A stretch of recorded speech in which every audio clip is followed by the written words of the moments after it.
یہ Peshawar high court کے chief justice تھے اور یہ ریٹائر ہو گئے تھے، اور ان کو ریٹائر ہونے کے بعد پھر پی سی او کی عہد دے کر کے ان کو لایا گیا تھا۔ شیخ ریاض صاحب کی خوبیاں میں آپ کو کیا بتاؤں، وہ تو ایسی خوبیاں ہیں کہ میں اگر صبح تک بیان کرتا رہوں تو پوری نہیں ہوں گی، وہ اتنی خوبیاں ہیں۔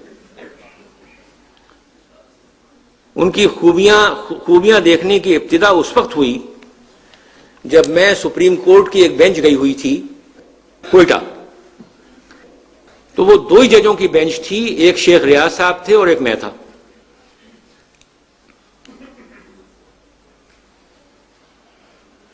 وہاں پر ہم ایک ہی سپریم کورٹ کا جو ججز ریسٹ ہاؤس ہے وہاں ٹھہرے ہوئے تھے۔ وہاں ایک کمرہ میں ان کے پاس تھا، ایک اس کے برابر میرے پاس تھا۔ رات کو پتہ نہیں خبر نہیں 1 بجے آتا تھا، 2 بجے آتا تھا، اللہ جانتا ہے کس وقت آتا تھا۔ صبح میں کیس شروع ہو تو بحث ہو رہی ہے، اب کوئی بات دریافت کرنے کے لیے دیکھو شیخ ریاض کی طرف، سو رہے ہیں، لہو لعاب کے الگ شوقین۔ ایک بات میں وہ کہنا چاہتا ہوں جو کہ میں نے اس کے متعلق سوچا کہ میں یہ کہوں یا نہ کہوں، لیکن کہنا چاہیے۔ یہ جو قادیانی حضرات کے جو خلیفہ ہیں، انہوں نے ایک وقت یہ اعلان کیا تھا کہ بلوچستان کی آبادی تھوڑی ہے، اور اگر احمدی حضرات وہاں جا کر کے سیٹل ہو جائیں تو وہاں افیکٹو بھی ہو جائیں گے، اور وہاں ہمارا جو پیغام ہے وہ پھلے پھولے گا۔ یہ باقاعدہ اعلان ہے ان کے خلیفہ کا۔ تو شیخ ریاض کی فیملی وہ فیملی ہے جو کہ مائیگریٹ کر کے کوئٹہ میں جا کے سیٹل ہو گئی تھی۔ اب یہ جو لوگ ہیں ان میں سے بہت سارے ایسے لوگ ہوتے ہیں جو ظاہر نہیں ہوتے کہ ہم کون ہیں۔ اب ایک اور جج ہمارے ساتھ تھے، ان کا نام تھا منور احمد مرزا۔ ان کے متعلق جب میں وکالت میں تھا، بینچ کے اوپر بھی تھا، کئی جگہ سننے میں آتا تھا کہ در حقیقت یہ احمدیوں میں سے ہیں، لیکن اتنے عمدہ اخلاق کا وہ آدمی تھا،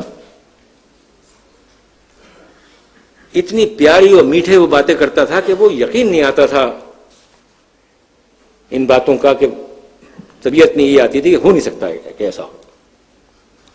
کبھی شام کو اگر دیر ہو گئی، ہم لوگ وہاں سپریم کورٹ ججز اینکلوو ہے تو وہاں پر ججوں کے مکانات ہیں برابر برابر، ان کے گھر پر گئے ہوئے تو وہیں اپنے چادر لان میں منگا کر کے اور وہیں نماز باجماعت ان کے اپنے گھر پہ ہم نے پڑھی ہے۔ تو اور جیسے میں نے آپ سے کہا خوبیاں ایسی کہ میں وہاں، جیسے میں نے آپ سے بتایا، کراچی میں آپریشن کر کے وہاں پڑا ہوا تھا میں ہاسپٹل، متواتر ہر 2 روز کے بعد 3 روز کے بعد اس کا ٹیلی فون ضرور آتا تھا۔ اب جب میں ریٹائر ہو کر یہاں آ گیا تو ایک صاحب سے میری ملاقات ہوئی، ان کا تعلق بھی کوئٹہ سے تھا، تو وہاں تذکرہ نکلا منور احمد مرزا کا۔ اچھا، اتنے عرصے میں ان کا انتقال بھی ہو گیا، منور احمد مرزا جو ہے حیات نہیں ہے۔ تو ان کے متعلق تذکرہ نکلا، وہ کہنے لگا وہ صاحب کہنے لگے کہ میں کوئٹے سے میرا تعلق ہے۔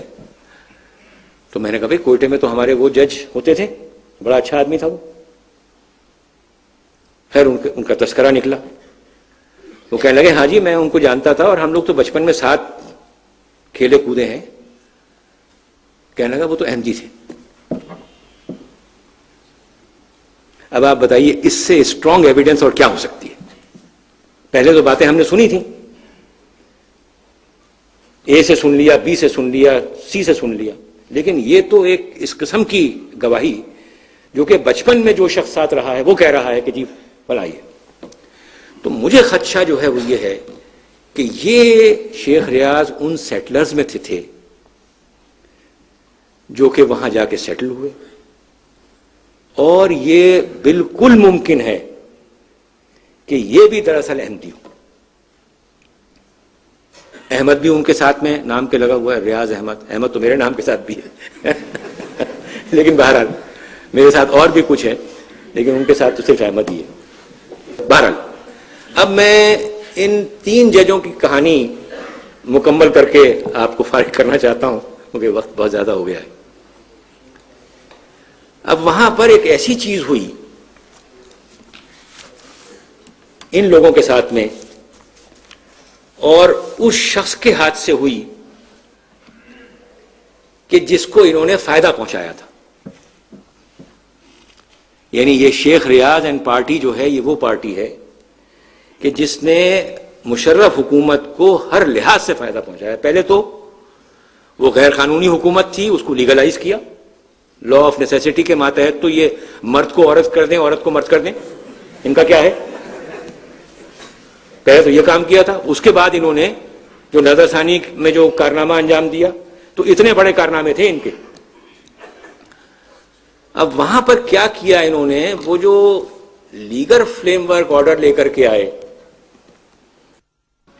اس میں انہوں نے یہ کیا کہ سپریم کورٹ کے ججوں کی جو ٹینیور کی میعاد تھی وہ 65 سے بڑھا کر کے 68 سال کر دی, اور ہائی کورٹ کے ججوں کی جو ٹینیور تھی وہ 62 سے بڑھا کر کے 65 کر دی. ایک طرح کی رشوت ہے, یعنی آپ نے ہمارے لیے کیا ہے, ہم آپ کے لیے کرتے ہیں. اب جس وقت کے اسمبلی الیکٹ ہو کر کے گئی, تو انہوں نے تو ایل ایف او کو ماننے سے انکار کر دیا. جو ایم ایم اے والے ہیں, حالانکہ کافی حد تک ان کے ساتھ گئے, 17th امینڈمنٹ بھی پاس کرائی, لیکن انہوں نے کہا ججوں کا معاملہ جو ہے اس پہ ہم ایگری نہیں کریں گے. یہ 68 سال کی جو عمر ہے اور جو یہ 65 سال کی ہائی کورٹ والوں کی عمر ہے, اس پہ ہم ایگری نہیں کریں گے. اچھا بھائی, تو ایم ایم اے والوں نے خود کہا کہ ہم 66 سال پہ ایگری کر لیتے ہیں, اور انہوں نے اس لیے کیا ہوگا کہ یہ شیخ ریاض بھی اس وقت 66 کے نہیں ہوئے تھے, اور یہ باقی جج بھی کوئی 66 کے نہیں ہوئے تھے.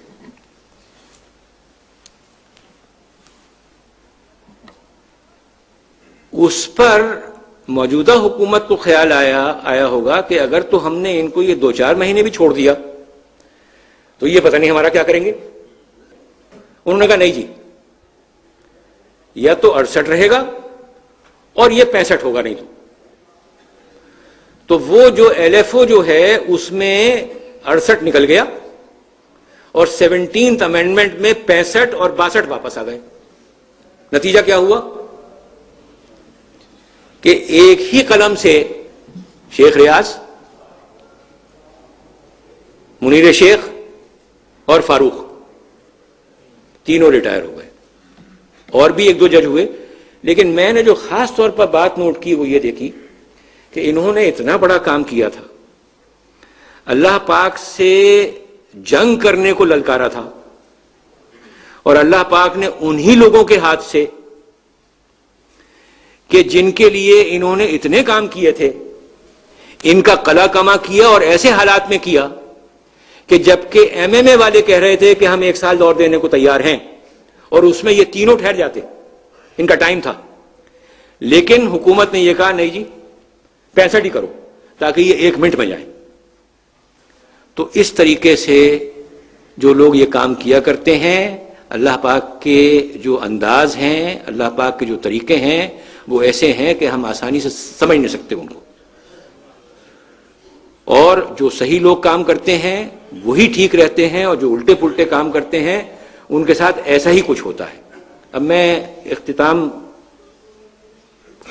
کلام سے پہلے 2-3 باتیں کرنا چاہوں گا.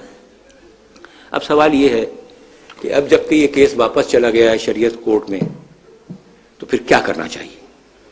پہلی بات تو یہ ہے کہ جن لوگوں نے پہلے پیروی کی تھی, اسماعیل قریشی صاحب یہاں بیٹھے ہیں, انہیں پیروی کرنی چاہیے, اور اس بات کی بالکل پرواہ نہیں کرنی چاہیے کہ فیصلہ ان لوگوں کے حق میں ہوتا ہے یا خلاف ہوتا ہے.